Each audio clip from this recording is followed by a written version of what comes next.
एक एक करके करो। अंजलि की शादी कर ससुराल पहुंचने के साथ ही उसकी सास के हुक्म शुरू हो जाते हैं। हो गई शादी, बस मौज खत्म। कल से जल्दी उठकर काम पर लग जाना है। अरे माँ आज ही यहाँ आई है, इसे सब समझने के लिए कुछ दिन तो दो। मेरे और बहू के बीच की बात है, तू घर के मामले में ना बोलियो। इस पर जतिन वहां से अपने कमरे में चला जाता है और सास अंजलि को काम की लिस्ट सुनाने लगती है। सुबह पहले घर की सफाई करनी है, फिर कपड़े धोने हैं, साथ में खाना भी बनाना है। एक की वजह से दूसरा काम रुकना नहीं चाहिए है। जी मम्मी जी ठीक है। ये कहकर अंजलि अपने कमरे में चली जाती है। अंजलि, मम्मी हमेशा बोलती थी बहू आएगी तो उनका काम हल्का होगा, पर मुझे नहीं पता था कि वो काम हल्का करने की जगह टाल ही देंगी। कुछ नहीं होता, ये सब मैं अपने घर में भी तो करती थी, मुझे आदत है, कोई दिक्कत नहीं होगी। ठीक है, पर अगर कुछ हो तो बता देना। दोनों सो जाते हैं और अगली सुबह से अंजलि जल्दी उठ के सास के बताए कामों में जुट जाती है, जिसमें वो जैसे ही कपड़े धोने लगती है तो सास वहाँ आ जाती है। अरे सुनो, ये कपड़े ऐसे नहीं धुलेंगे, सबको डिवाइड कर फिर एक एक करके अलग अलग धोने हैं। क्या? एक एक कपड़ा अलग करके? एक बार में सुनाई नहीं देता क्या? वही बोला है मैंने, लग जाओ काम पर हैं? सास की बात मानते हुए अंजलि एक एक करके कपड़े धोना शुरू करती है, जिसे करते हुए आधा दिन बीत जाता है। अरे रे, सुबह से कब दोपहर हो गई पता ही नहीं चला, अभी तो खाना भी बनाना है। अंजलि भागते हुए रसोई में जाती है, जहां उसकी सास पहले से ही उसे खड़ी मिलती है। खाना बना लेना, देखो पहले पकोड़े तल दो और एक एक पकोड़े अलग अलग तलना, नहीं तो कोई कच्चा कोई पक्का रह जाता है। सास की हर बात में एक एक की कहानी अंजलि के समझ में नहीं आती, लेकिन फिर भी वो बिना कुछ बोले काम करती रहती है। अगली सुबह फिर वही शुरू होता है और सास एक बार फिर खाने के समय रसोई में आती है। आज क्या बन रहा है हैं? वो जतिन ने भिंडी की सब्जी, रोटी और धनिए की चटनी बोली है, इसलिए वही बना रही हूँ। अरे वाह जी वाह, बढ़िया है।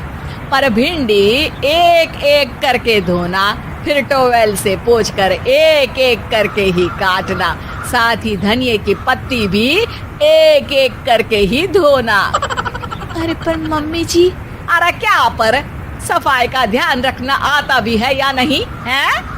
मैं ये सब सबकी हेल्थ के लिए ही तो कर रही हूँ ना, और तुम अर पर करती रहती हो हैं? सास की बातें सुन अंजलि हैरान रह जाती है। मैं तो सिर्फ सोचती थी कि जानबूझकर मेरा काम बढ़ाने के लिए ये सब करती हैं, पर ये तो काम बढ़ाने के साथ परेशान भी करना चाहती हैं।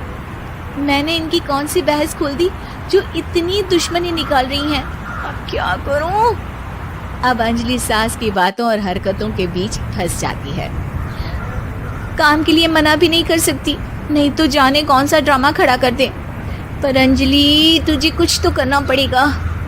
इतनी देर में जतिन भी वहां आ जाता है। अरे कौन ड्रामा खड़ा कर रहा है और क्या करना पड़ेगा?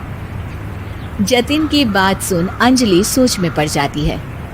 इन्हें सच बताऊं या नहीं? पर अगर ये गुस्सा हो गए तो? वैसे भी अपनी माँ से बहुत प्यार करते हैं, फिर उनके खिलाफ कुछ सुन कैसे लेंगे? अंजलि ये सब सोच ही रही होती है कि जतिन फिर बोलता है। अरे क्या हुआ, कहाँ खो गई? अरे नहीं कुछ नहीं, वो मैं टीवी सीरियल के बारे में सोच रही थी। यहाँ और कौन ड्रामा करेगा? अरे तुम भी ना, चलो मैं चलता हूँ।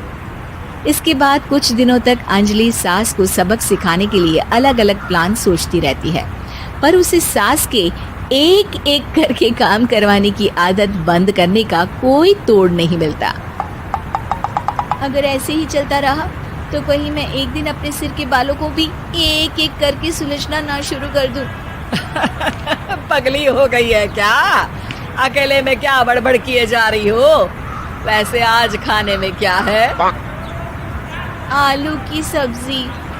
तो फिर आलू को अच्छे से काट कर उसके कटे हुए कपड़ों को एक एक करके ही धोना है। बिल्कुल, इसे कैसे भूल सकती हूँ? मेरे जी का जंजाल। अरे बातें कम काम ज्यादा हैं। अंजलि एक बार फिर सास के कहे अनुसार काम करने लग जाती है, जिसमें सब्जी बनाते हुए उसके दिमाग में एक आइडिया आता है और वो सास को आवाज लगाती है। मम्मी जी सुनिए, जरा इधर तो आना।